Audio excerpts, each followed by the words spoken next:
A day has passed since the events at Shimo Renjaku's South Apartments. This was to be a significant turning point for me, and may have been a part of it from the start, except that his fate seemed to have other plans for him. 先生、今日は大事な用があって。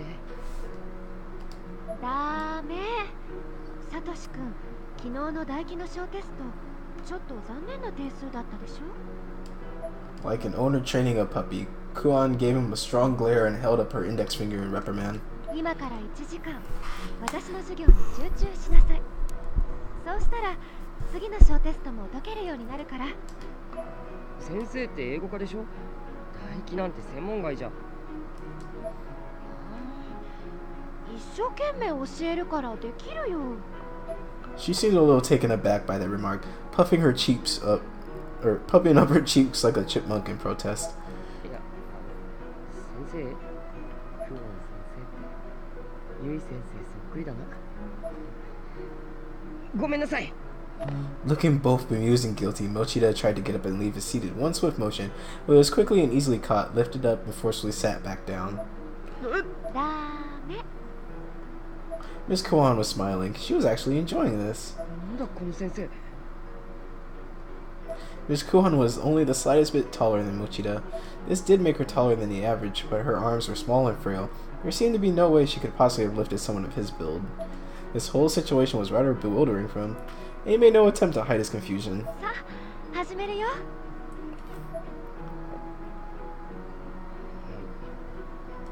He had no other option. Apparently he was going to be studying algebra for the next hour, come hell or high water. Yep, finally. Blood drive. Meanwhile, at a local cafe near the school, Kishinuma and I were sitting down to speak with Aiko, the informant who led my friend to me the previous night.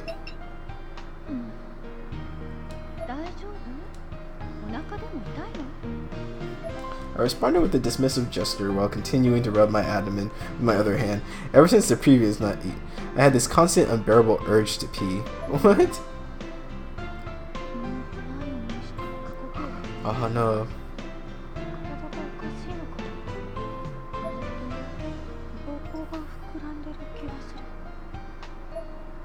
You became Yuka. Aiko tilted her head and stared at me, looking me up and down, seemingly judging my every mannerism, my every movement. It was making me feel really self-conscious. I covered my abdomen with both hands, as if guarding it from her gaze.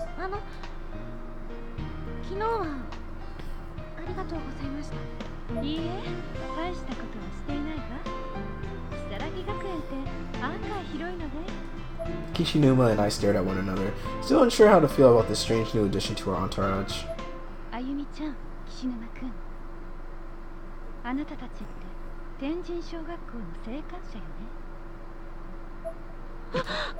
We pledged never to discuss Heavenly Hosts with anyone else, which we had always assumed would be an easy promise to keep, but now, casually and out of the blue, here we are.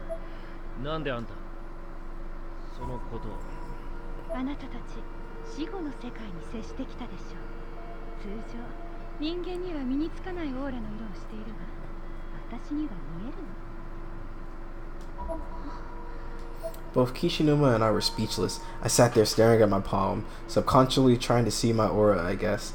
Aiko was smiling at us triumphantly.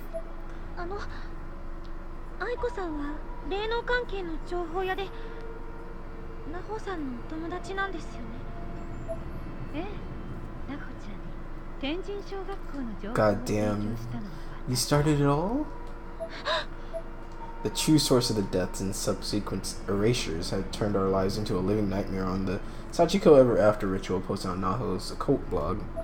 I've been a fan of Naho for quite some time, so when I saw that, I knew I had to try it out with my friends from class 2-9, and as a result, half of those friends are now gone.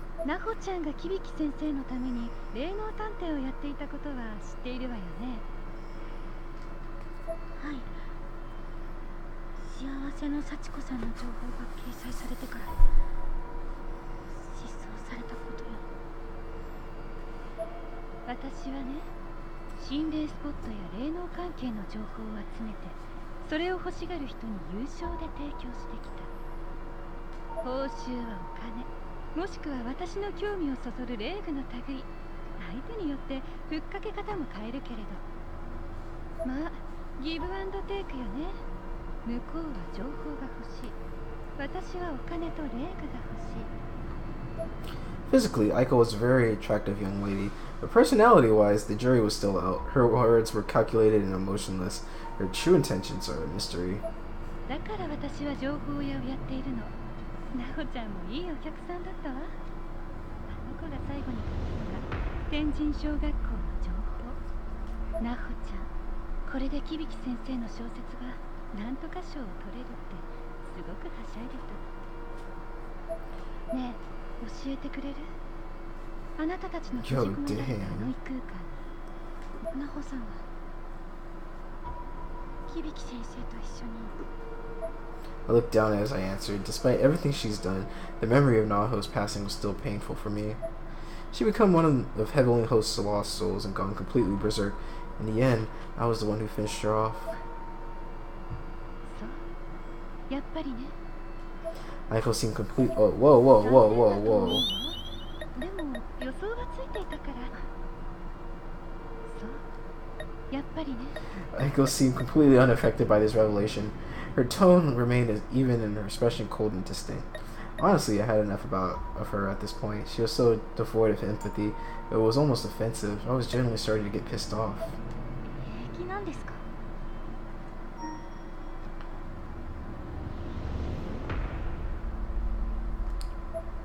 Kishinuma continued to stare intently at Aiko with his own brand of cold, emotionless eyes. He was oddly quiet, though. His anger was palpable. I clenched my spit. I can't even speak right now. I clenched my fist. じゃ、この子はおまじないを一緒に行ったと思うんだけど、あっちにはいたかしら。 Aiko showed us a photo of a girl named Sakaya Oe. いえ、会ってないからわかりません。そう？ Man, the good chick. She just got bopped. Aiko's expression was so unfaltering. You could carve it in stone. I couldn't take it anymore. I had to say something. お客さんだなんて。そんなの友達って言わないと思います。 My voice was breaking with rage. Even if that hadn't been the case, my face must have read like a book. This icy bitch may have only one expression, but I sure didn't. あら、あなたは客って言葉に対して随分と偏見を持っているのね。取引を行う以上、私はそこに最大の誠意とクオリティを提供する。つまりそれがパートナーとしての信用で、フレンドシップにも負けないものだと思っているけれど。そんなこと。 I had no idea what to say. It seemed like Aiko was used to this sort of thing. Her response felt carefully rehearsed, like a sales pitch. Finally, Kishinuma broke his silence. 昨日篠崎を助けてくれたことは感謝するけどよ、金やなんかの見返りのためにそんなろくでもない情報を拡散させるなんて旗迷惑だと思わねえのか？情報は情報よ。それ自体に罪はないわ。道具と同じ。それをどう使うかは使い手の問題でしょ。その気になればその辺にあるコップでも人は殺せてしまうのよ。んなもん詭弁じゃねえかよ。あなたもそう思う？あゆみちゃん。愛子さん、ごめんなさい。私はあなたの考え方嫌いです。 Her expression remained calm and collected overall, but her eyes blinked several times in rapid succession. It was the first outward sign of emotion we've seen from her. やれやれ、ひどい嫌われようね。慣れてるけど悲しいわ。 Aiko quickly shrugged off her sudden outburst and was back to her usual icy self. 天神賞は俺らがぶっ壊してきたからいい。 You thought you destroyed Heavenly Host. An awkward tension filled the room, or at least our table. 本題に入りましょうか。 Oh man, what the shit? 黒魔術の文字対応表。篠崎家の家 Let's see. Let's get down to business. 本題に入りましょうか。私があなたたちに近づいた理由、伝えたいことについて。Aiko produced a thick, hardbound file folder from the light blue bag she brought with her. As she opened it, it revealed several documents of a questionable nature. Among them were what looked like a family tree, as well as numerous pages from between black magic, symbology, or images that looked like tree branches. 少しショッキングなことを伝えるわね。Aiko was looking fiercely, or directly into my eyes now. Her gaze was fixed, intense, and unblinking.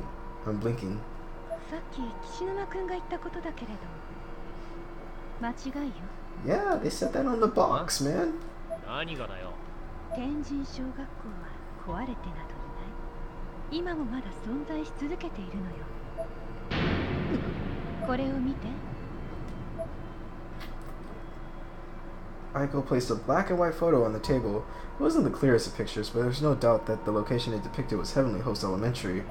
In the picture, a small girl could be seen standing in one of those all too familiar hallways, holding a hatchet in her right hand. 天神小学校。なんだよ、これ。やっぱり。これは私が念写したものよ。力が足りなくて少し不鮮明ではあるけれど、今現在のあの空間、天神小学校の様子。一体どういうことなんですか？ Oh, it's the girl. I can't even describe what was going through my head at that moment. I felt like I was about to burst. Aiko, however, remained calm as ever while recounting her story. 順を追って説明するわね。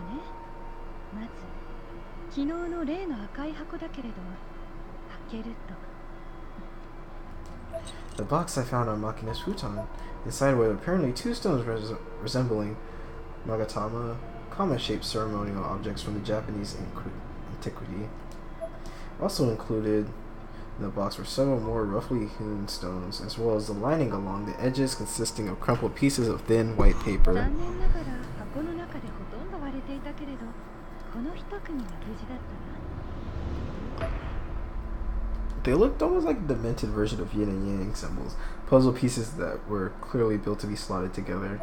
Aiko now held one stone in each hand and was motioning them towards one another, as if to drive that point home.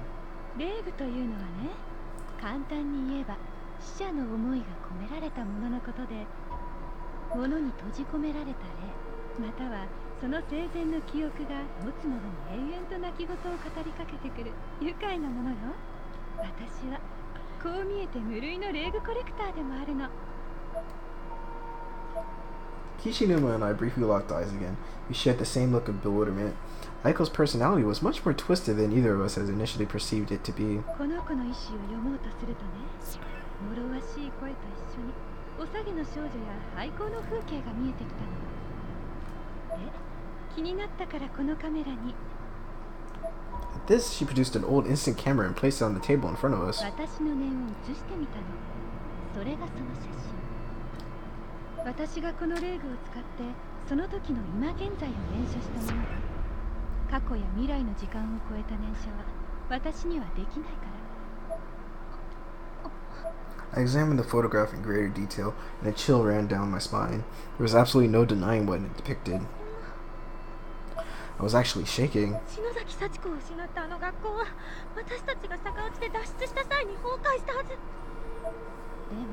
寸前のところでとどまったってところかしら。私に語りかけてくる声の主がまだいるのかもね。Aiko motioned towards the photo in my hand. 例えば写真の女の子とか。 Isn't that Kana? The answer was beginning to dawn on me. A sudden cold sensation exploded through my body and I shuddered as if trying to shake off the encroaching realization. 地獄みたいな場所がまだ存在してるってのかよ。 Do you really want to go back? Kishinama leaned forward. The conversation was clearly beginning to engage him a lot more than it had been. その天神小学校、い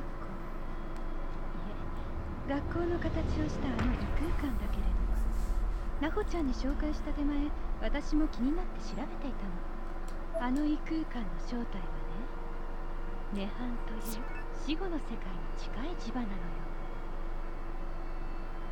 普通はこの世とは別の次元に存在するものなのだけれど。ねはん？ええ。篠崎義恵については知っているわよね。はい。篠崎の家、義恵の診療所に黒の本と呼ばれる魔導書。Why? How could she know that? A million thoughts, a million questions were running through my head. I was speechless. All I could do was sit there and hear her out.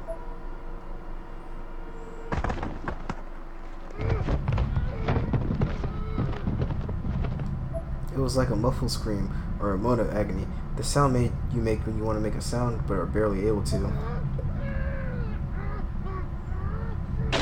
That one was a little more forceful, accompanied by thrashing that caused the nearby table light to fall over and roll around along the ground.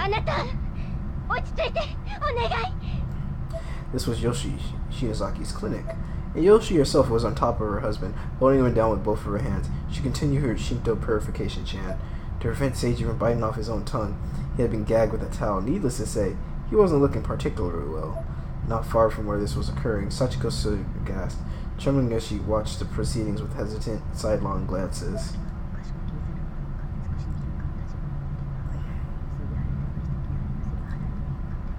Oh shit.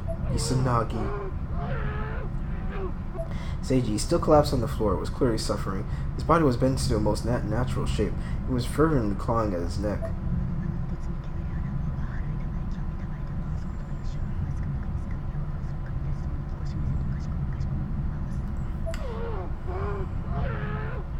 Sachiko's father screamed through his gag, foam beginning to froth out of his woman's edges.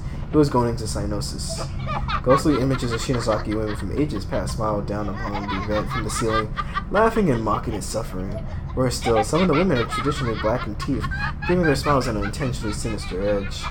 The atmosphere within the room was heavy, as if spirits occupied every empty corner, dancing and flitting about freely and joyously. Seiji's body sharply bent and began convulsing.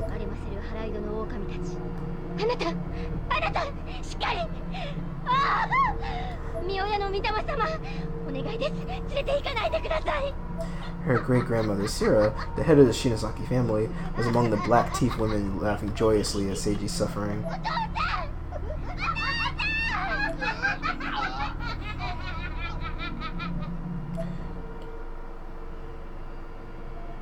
His voice began to weaken and his convulsions began to lose strength. Finally, the last spark of life had left his body. His eye rolled back into his head and all movement ceased. Sachiko looked up. The eyes glazed over with tears. Yoshi too was stricken with grief and despair. 霊能力者の血筋、篠崎の者と結婚した夫は必ず早々の死を遂げ、呪われた家の運命に抗えなかった義恵は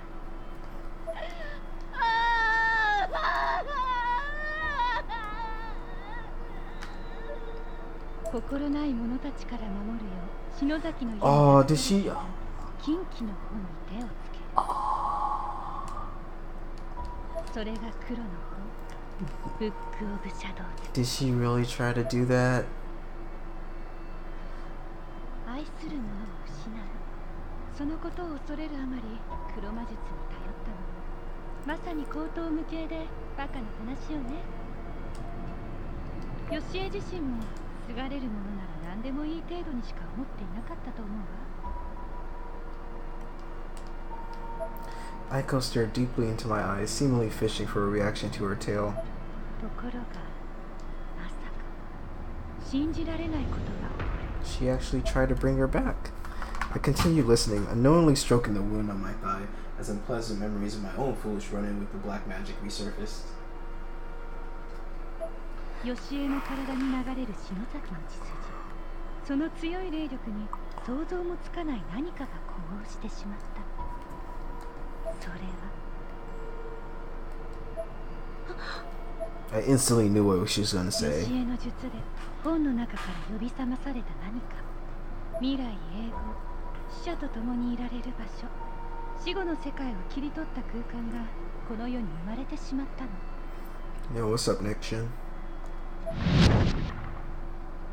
ヨシエはもう半分正気を失っていたのね。一人娘の幸子を現世に残して自分は夫の魂と共に生涯をそこで添い遂げようとした。ランド・オブ・コープス。ところが涅槃には意志があり、ヨシエの手でコントロールできるものではなかったの。 I knew that all too well. Just like Yoshi, I experienced my own tragic failure with black magic at the Shinozaki estate. 黒魔術には障害反動がある。夫の魂はバラバラに飛散し、ヨシエの命も消えかけた。自分の愚かな行為を悔やみながら呼吸を止めようとしたその時、底なしに霊能力の強い一人娘幸子が涅槃を丸ごと体の中に飲み込んだの。幸子が So Sachiko was just a victim. The poor girl collapsed to the floor, violently thrashing about as the weight of an entire dimension crushed her from the inside. Excuse me. This action has saved her mother's life, certainly, but death would have surely been preferable. Picking herself up, Yoshi rushed to her daughter's side in tears. Sachiko!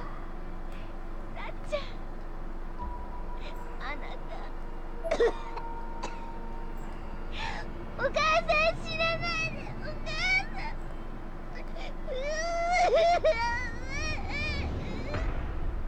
Both parent and child were bawling, pain mixing with the relief and mixing with pain again.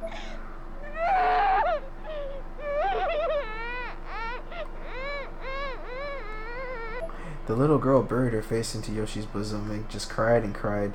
Yoshi grasped her tightly in both arms, tears streaming down on her face uncontrollably. By this point, Sachiko's body has begun producing a dark blue aura. ごめんね、さっちゃん。ごめんね。お母さん間違ってた。お母さんにはあなたがいるわ。もうあなたを置いていこうだなんて思わないから。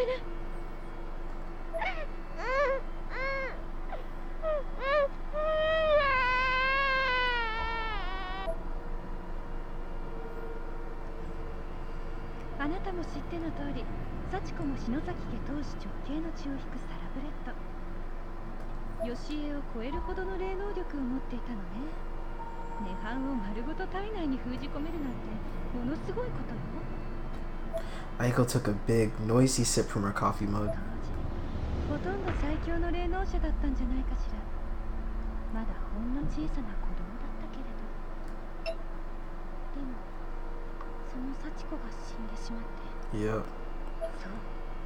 保健医ヨシエの転落事故と同時に幸子が行方不明になった50年前のあの事件。 Yep. あれは校長による殺人事件でした。やはりそうなのね。 Yep. 校長が余計なことをしでかしたおかげで幸子の中に吸い込まれて封印されていた涅槃が復活し、あの異空間天神小学校が生まれてしまったのよ。 It's probably because of the school was decided Sachiko's violent demise that her nirvana took on its form. とはいえ復活した涅槃も資料として蘇った幸子の力で再び抑制されて、やっぱりその支配下に置かれていたようだけれど、幸子がいろんな力を使えたのもその涅槃の影響だったのかしら。 This was all starting to make a sick sort of sense. The pieces were falling into place. In painting an absolutely awful picture, I shuddered to myself as I considered it. 現在はあなたたちが脱出の際に幸子を取り除いてしまったから、涅槃も再び暴走状態になっているのよ。なくなってしまえばよかったのに。あんな危険な場所。 This entire conversation was a roller coaster of emotions for me. At this point, I was just angry. Angry at everyone involved in this whole ordeal, myself included. ここで少し突飛な話をするわよ。 Damn, Aiko. ついてきて。 How can you have that smile while talking like this? はい。死んだ友達にまた会いたい。 Ayumi, you fucked up once. Don't do it again. Please don't do it again, girl. That certainly got our attention. We both perked our heads up immediately. 涅槃で死んだ霊は成仏できずに囚われ続けるというわ。お友達の魂だってまだあそこにいるかもしれない。 Yeah, they're still dead though. 実はね、黒のブックオブシャドウズにはいろんな魔術が書かれている。予習の使った涅槃を生み出す術の他にも反言の術というものもある。 Please tell me you tried it. Nakashima and I knew about that one all too well. 命を無理やり戻すなんて敬虔な宗教家に言わせれば、神のお示しに背く背徳の行為だと言われそうだけれどね。Kishinuma seemed a bit more confused than he probably should have been, though I suspect the look on my face may have something to do with that. I performed that spell, the very one Aiko was describing. It took hours, failed miserably, and killed my sister. All at once the guilt returned. I lowered my head solemnly. Aiko grinned at me, and I had the sinking suspicion it was because she somehow knew what I was thinking, though I couldn't be sure, and I certainly didn't know how she would. そんなものはクソくらいよね。冒涜も破壊も何でも来いよ。 Oh no, we're not doing that shit. 友達を生き返らせたいんです。 Fuck that. Ayumi already knows. だったらあの本を探し出し、天神小学校でもう一度あの術を行えば成功する可能性は飛躍的に上がるんじゃないかしら。おいあんた、何無責任なこと言ってやがんだ。またやばいことになったらどうする。 I didn't exactly mean to interrupt Kishinuma, but quite honestly, I didn't realize he was talking. I was too focused on what Aiko just said. あなたは知っているんですね。私と中島さんの。 Aiko tilted her head at me, the same wry smile creeping across her face. She'd gone from cold and emotionless to knowing and expressive in a mere instant. あの時のことは夢幻だったと思っています。ありえないものを見て、ありえない体験をして、私はおかしくなっていたって。してはいけないこと、そんなこともう忘れたいの。でも現実だった。 Aiko pointed to the scar on my neck and went one step further and lightly brushed it with her hand. I could feel that touch deep within my soul. I suddenly found myself swallowing at my next breath, practically choking on the thin air. 人が本来触れることすらできない世の常識の裏側にあなたは手を突っ込んだのよ。今さら逃げられると思う？ Yes, you can. I looked down again, trying my best to avoid Aiko's gaze. 私にそんな Ayumi, just say no. Please just say no. When had I started crying? I raised my head again, intent upon looking deep into Aiko's eyes as she answered my question, but she looked so blurry through my tears. I could tell, though, that she was smiling at me. It was that same expression, her new standard. そんなことえ、何？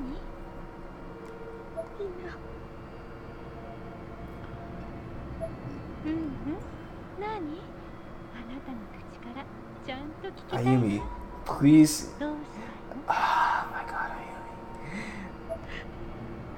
Ayumi. Ayumi, no.